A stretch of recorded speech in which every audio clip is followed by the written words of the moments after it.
please like and subscribe.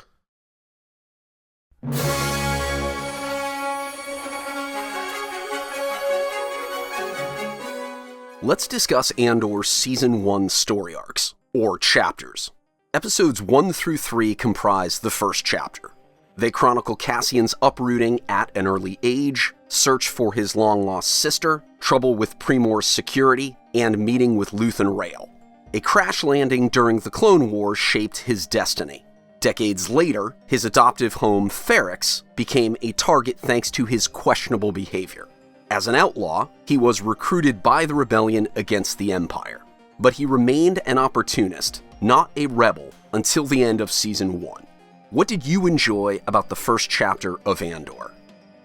The things about the first several episodes that I really like, all the Ferrix stuff. And again, this goes all the way through the first season. I love all the Ferrix stuff.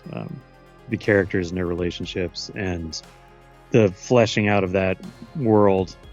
The Corpo stuff I think is great. All the pleasure zone, or whatever they call it, leisure zone, and all that kind of stuff. And the syndicalism aspect of fascism is on play here again with the Empire outsourcing security to the places where they don't want to waste their good assets. They just let the corporations run the show. Until they can't trust them to run the show, which we see later in Season 1. The corporate cops acting tough and being jerks, and how this sets off this whole journey, really, when you think about it. So we start off with, the history of Cassian being a native of another planet that was, destroyed by the Empire ecologically, and then being caught up in a scenario where he gets removed from his family unit, I guess. While it was a welcome and bold decision to show all of his flashbacks, his childhood flashbacks, without any kind of subtitles or anything, or any kind of translation, right? That was cool that they did that, but at the same time, we probably needed just a little bit more to understand why there's no adults on that planet. But that's like a minor nitpick. But we get his background, right? That he's a fish out of water, right? He's been brought to this. He's raised in one culture, grew up in one culture. He's taken away suddenly and abruptly by people, and adopted. We see that he's already got some anger problems. As a young person, and then we flash forward and we see him, he's still not fully settled in his world, right? And so he's driven by the fact that he knows that somewhere out there potentially he still has relatives that clearly in a working class community, right? He basically lives in Bethlehem, Pennsylvania, and everybody works at the steel mill, but he's the guy that's too cool for school and wants to start a rock band or whatever, right? He doesn't do the 9-to-5 thing, right? He doesn't go into the coal mines, right? He doesn't do the stuff that everybody else does. He's not fully integrated into that community, and he's still driven by whatever guilt he has for abandoning his sister on that planet, even though he personally didn't make a choice to abandon his sister, but it's something that clearly haunts him. And so we get his early motivations, we get his early setup, and so it's great. But the whole situation with these rent-a-cops causing problems is why we have the entire show. It's why we have Cassian Andor, the rebel, in Rogue One, right? It's why we have this whole series of events that leads to the expansion, at the very minimum, the expansion of the rebellion, right? The involvement, of Luthen on Ferrix and all this stuff. It all comes from the fact that Cassian went off and made a bad decision. And yeah, it's whether it's manslaughter or murder or self-defense or whatever.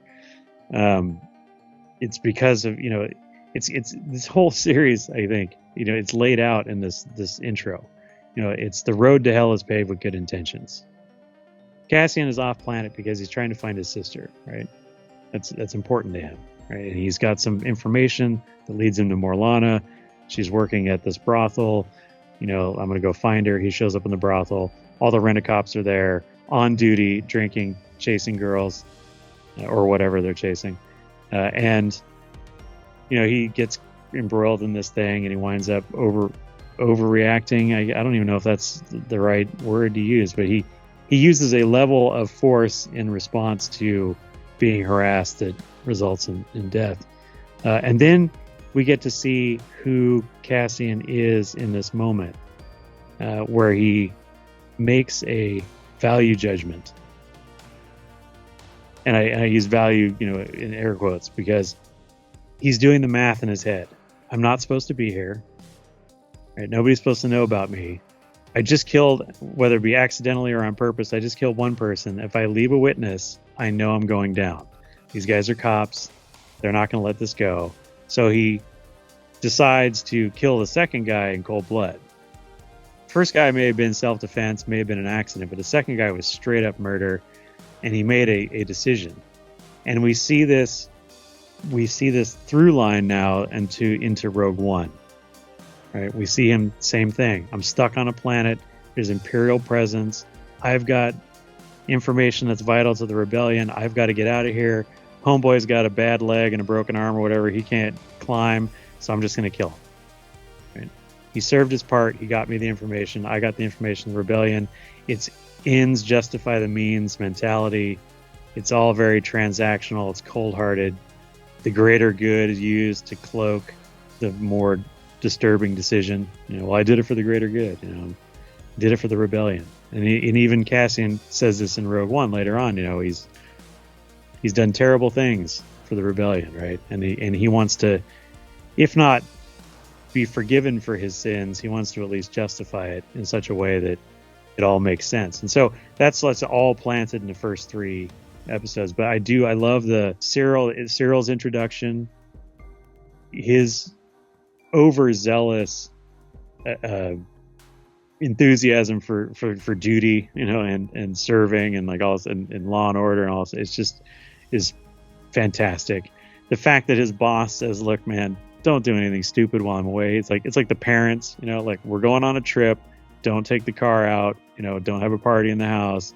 And he's just like straight up is on the phone as soon as the door closes. We're going to get a bunch of troops. We're going to go find this guy. We're scouring the universe for any clues. We're going to have justice, and we're going to do it all before Dad gets home. And so it really sets up your main characters really, really well. Did we necessarily need the flashbacks, or as much of the flashbacks as we got? Maybe not, but it did a great job. I like the fact also that these first 3 episodes that set up the rest of the show and set up all these connections to Rogue One take the time.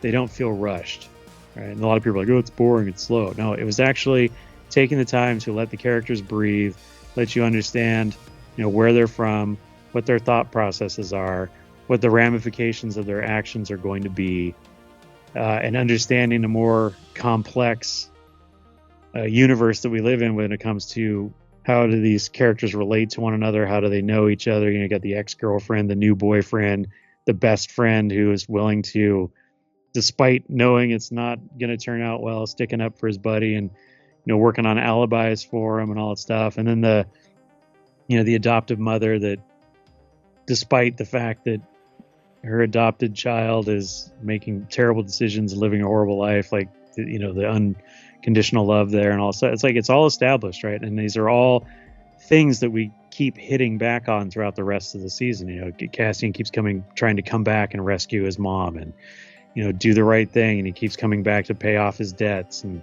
all that stuff. And then the way the community works and the way the Empire is trying to, take advantage of, the end with the funeral, trying to take advantage of their cultural traditions and norms in such a way to lay a trap for this guy. Like, the whole thing is really set up, in those first few episodes. And so, I think it was very well done and very well handled. Absolutely. I want to highlight a few scenes. I mentioned one in a previous video. The conversation between Chief Hine and Deputy Inspector Karn. Excellent. Hine knew from experience his men weren't innocent, but subtlety was lost on his subordinate. You look stricken, Deputy Inspector. Are you absorbing my meaning here? Trying, sir. Next, Karn's attempt at a motivational speech to the Primor's security team. He lacked credibility and charisma. He spoke of abstract concepts like justice to a rank-and-file team that just wanted to kick ass. There's no room for doubt on the path to success. Oh, yeah. Well, it's funny that whole scene is again, it's drawn from so many. A lot of this stuff is drawn from so many real life examples, and it's funny because people say, we don't want current day stuff in Star Wars, and it's true, we don't want current day like politics and stuff, but these are experiences that everybody has had at some point, and this one is really common in the military. A platoon of guys, who've all worked together for years, lived together for years, right? They have this tight camaraderie. They know what their mission is. They know how lethal they are, and they've got a sergeant who's kind of got to. He's got to walk both lines. He's got to be a company man, but he's also, he's one of the guys too. He's been there, he's worked his way up through all that. He's been a part of it. And then you got the fresh lieutenant right out of, ROTC at some junior college somewhere who's never led anything in their life except maybe a group discussion in a classroom, right? And they've managed to go through the program and get the air quotes leadership degree or whatever it is, and they get their gold bar, and they go out there and they're like, all right guys, this is what we're gonna do, and everybody just kind of rolls their eyes. Well said, sir. Inspiring. And it's that moment right there where you got the guy talking about the abstract concepts, justice, and we've got our colleagues have been killed, and like let's do this for the company, and all of a sudden, and he's like you say, the other guy's like, do I get to use my nightstick, right? Do I get to do a little police brutality this weekend, because that would be great, and that, like you say, that's all they want, and that's all they're down for. It's like, yeah, we're gonna have a reinforced team. We're gonna bring way more guys in than we think we need. We're gonna give them carte blanche to crack skulls and kick butt or whatever, and here comes the guy from the central office. It's like Lieutenant Gorman in Aliens. How many combat drops you been on? Oh, none. How many drops is this? Well, we've been on like 100 and whatever. Like, they're all simulated. It's like same guy. It's the same dude. Totally unequipped for what's actually going to happen. Doesn't understand facts on the ground. Doesn't understand tactics. Doesn't understand anything. But everybody in that scene is also driven by their ambition. The sergeant guy wants to prove that he's not just the line thug, right? He wants to show, I'm a leader too, and I've got this under control, and I know what's happening, and I believe in the values of my leadership team, which is justice and And so he's an ass kiss. Cyril's an ass kiss. Everybody's like trying to get ahead or whatever, and probably the only people who are really paying attention to the stuff on the ground is the team, and they have the least control over any of it. And yeah, so it's a very real thing. Everybody's had that new boss or the new guy on the team, and you can just see it in the faces of those cops when he's talking, and it's like, I'm surprised it didn't work in somebody looking at a watch, it's just that kind of stuff. It was great. Yeah, a good scene. Diego Luna. He's very good at conveying nervous energy. Cassian's negotiation with Bix to sell his NS9 Starpath unit. Bix didn't share his urgency, but she was willing to help him. Clearly, the two shared a complicated history. How soon could it be here? Just planning to reach out at the end of the month. This would have to be now. For what? For one item? But my favorite scene from the first 3 episodes was Cassian's initial meeting with Luthen. Cassian wanted a quick transaction. Luthen tried to introduce the bigger picture, the rebellion. He'd done his homework on Cassian, and he intuitively understood the fork in the road. Cassian could become a criminal and accomplish nothing, or he could become a revolutionary and save the galaxy. The way they laugh, the way they push through a crowd. The sound of that voice telling you to stop, to go, to move. Telling you to die. Diego Luna and Stellan Skarsgård were superb. Yeah, I also the one other scene that works really well and that I love too was when Cassian goes to his buddy, like finds him when he's getting off work, and he's like all beaten up, from fighting with the cops or whatever, and he's like, I went over to your house last night. And he's like, yeah. And he's like, yeah, and you had a bottle and we did this stuff. And then he's like, and then he like turns it around and he's like, you insulted my, he's like, then you insulted my hospitality, so I had to push you down or whatever. Like, I was like, You failed to gauge the depth of my irritation. You rose to make your point more vocally. I was helping you back into your chair when you fell. Not to give it too much away or to put myself on a watch list, but I've had those conversations with my closest friends, like in high school and in college and stuff, where it's like, I really need your help right now. And we're going to come up with a little story, right? And the fact that like he doesn't really want to do it, but he also understands that Cassian probably doesn't ask for these things that often, and when he does, it's really important. And so then they start to craft that narrative together, and it's a great scene. It's like you can tell these two characters really know each other and know them really well, and that they are in a weird way best of friends. Not guys that you would think would be best of friends. You got the guy who's the steady 9-to-5 worker guy, takes his responsibilities seriously, goes, never late for work, always works hard, takes care of people. And then you got the other guy who's the shady, shifty dude, but they're tight and you can totally tell. And that was another great one. And again, two good actors, really great dialogue. Just again, it sets up, more of the action later, more of the interactions later. All that stuff. Yeah, it another great scene in those first few episodes. There was a theme with Cassian. He resented authority, but time and again, authoritarians dictated the course of his life. His home planet was exploited for a distant war. His adoptive father was hung by a regime that tolerated no dissent. He was sent to Mimban, the galaxy's equivalent of Verdun 1916. So when two corporate security guards attempted a shakedown, Cassian's response was predictable. They embodied the oppression that continually thwarted his attempts at a better future. He became a small-time hustler based on the establishment's harsh treatment of him and his loved ones. He learned to trust no one and leave no witnesses. But Season 1 showed the realization that, try as he might, he couldn't free himself from the system. As his circumstances worsened, he was left with only two options: flight or fight. The former was, at best, a short-term solution, and the establishment had proven it could find him even when it wasn't looking for him. So, ultimately he chose the latter, and individualism gave way to collectivism. The beginning of the turn, at least in when, like you say, the individualist to the more of a collectivist view of freedom, right? That my freedom is important, but what value is my freedom if others don't have freedom as well? You see that change. I think he's still working on his authority problem, though. This is the thing. These are great questions and great conversations to have, which just show again the level and the depth and of the writing of the characters.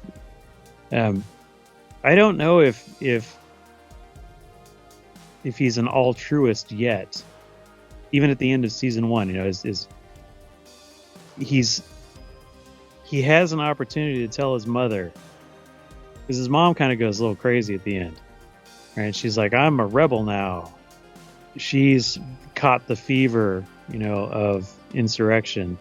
And she winds up like breaking her hip, crawling under the sewers of the building to try and, get in and kill stormtroopers or whatever.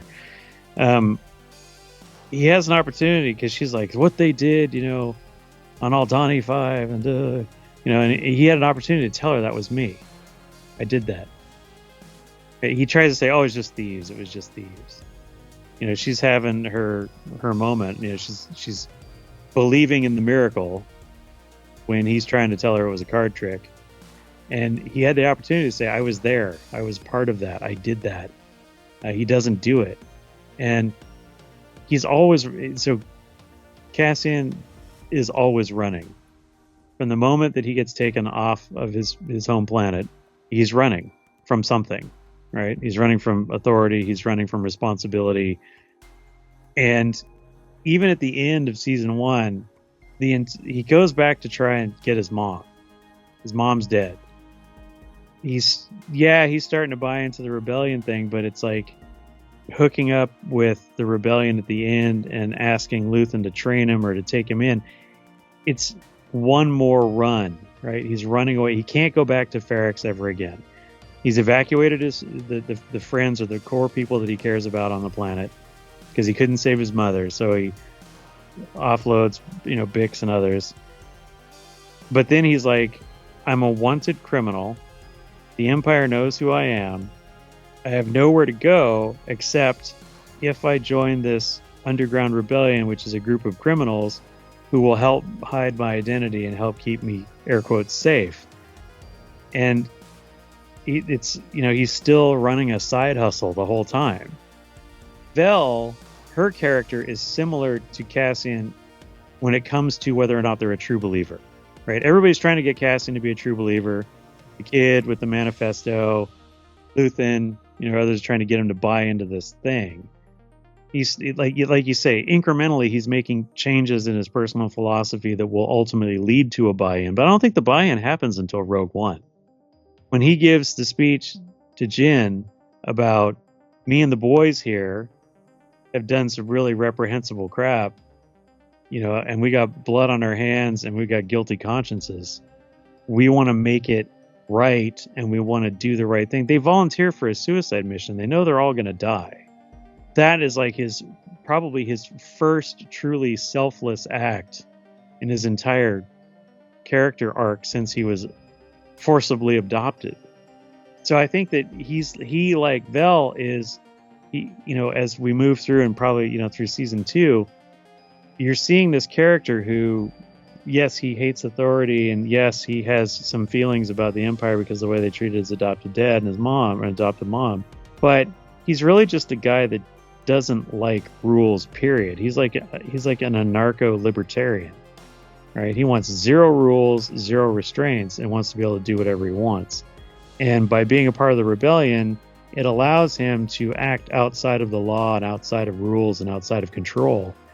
And so, sure, it's a vehicle to help him, achieve his own personal goals. And Vel is kind of in the same light. So again, we were talking about this before we started recording. There's plenty of modern day, 21st century, 2024 politics in Andor, but it doesn't feel like it because it's done in such a way and written in such a way that it feels natural and organic to the universe of Star Wars, unlike some of the other shows. I'm looking at you, Acolyte. But the whole thing about Vel is she lives on a planet. It's like this deeply religious, conservative, rigid society that believes in all of the traditional things that you associate with the traditional things, right? Like, marriage is between a man and a woman, and it is arranged by the parents, and it's for this and that, and and here she is. She's a lesbian, and she's stuck in this community, and she kind of has these feelings like, your typical college kid that comes from an upper middle class or rich family. They want to dabble in, some subversive politics a little bit. And so now here she is, alienated in this community, alienated from her culture and her planet. And then she meets this woman and falls in love, and this woman is part of this illicit rebellion against the legitimate government, right? It's an armed insurrection against the legitimate government. And she's all into it because her girlfriend's all into it, right? This happens, and again, doesn't have to necessarily be because they're girlfriends. I mean, this happens in a lot of relationships. You find somebody you're into, and then suddenly their interests become your interests because you want to be with them and get to know them and, you know, be a part of their life and whatever. And so she gets sucked into this revolution. But I don't know if she's a true believer in the revolution, at least not at the beginning. She doesn't follow the rules of, you know, spycraft, and she's constantly reaching out to people and sending messages when she shouldn't, and she's violating radio silence, and she's, you know, demanding to see the leader of the movement. It's like, no, that's not how this works. The cells are kept separate, and like, I'll carry a message. What do you want to, you know, what do you want to know, kind of stuff. And it's all because she's mad about her girlfriend. Later on in the episodes, when she's talking to Mon Mothma, she starts to use some of the words of, you know, Luthen and her girlfriend and other true believers in the movement, but it feels like she's trying them on. You know, it feels like she's getting used to the lingo. It's like when you're at work and you're learning the lingo, you know, like the company speak, right? They've got a word for this. They don't call them employees. They call them partners or teammates, or whatever. Like, you're trying to get that lingo down, you know, and she's starting to try it on, and she's starting to get into it and starting to buy into it, but she's there for completely different reasons too. And I think Cassian's character is also, we're seeing this evolution of all these people, right? Mon Mothma doesn't want to full commit either. She's happy to be behind the scenes, you know, throwing money at this and arranging a meeting here and some stuff there and trying to get legislation passed and do her work from inside the house, kind of a thing. But when Luthen pushes her and says, look, you know, we have come to an inflection point, and we have to make some very hard decisions, and we have to do some very, you know, ugly things in order to achieve the next step in this process. And she balks. She's like, no way. Like, that's not what we agreed to. That's not what I'm into this for. And it feels like all along the way, you know, Luthen is constantly reminding everybody, you know, the guy who's the insider on the ISB council, you know, he comes down the elevator and he's like, oh man, I got a kid now. I can't do this. This is too risky. And he's like, bro, you're beyond that point. You're beyond the risk. You're a dead man. And it's just whether or not you can keep it together long enough to survive this whole thing or not. Like, you are an ISB officer who has great responsibility within that, you know, Imperial intelligence organization. The minute they find out you're a traitor, you are toast. There's no like, oh, I'll have a little, you know, leniency, or maybe they'll put me on probation or unpaid, you know, leave or whatever. No, you're dead. You're dead. Right? You're already dead. And Luthen has to remind these people all throughout the show, right? Like, yes, what you're doing is helpful, and yes, what you're doing is important, but you don't realize how committed you actually are right now.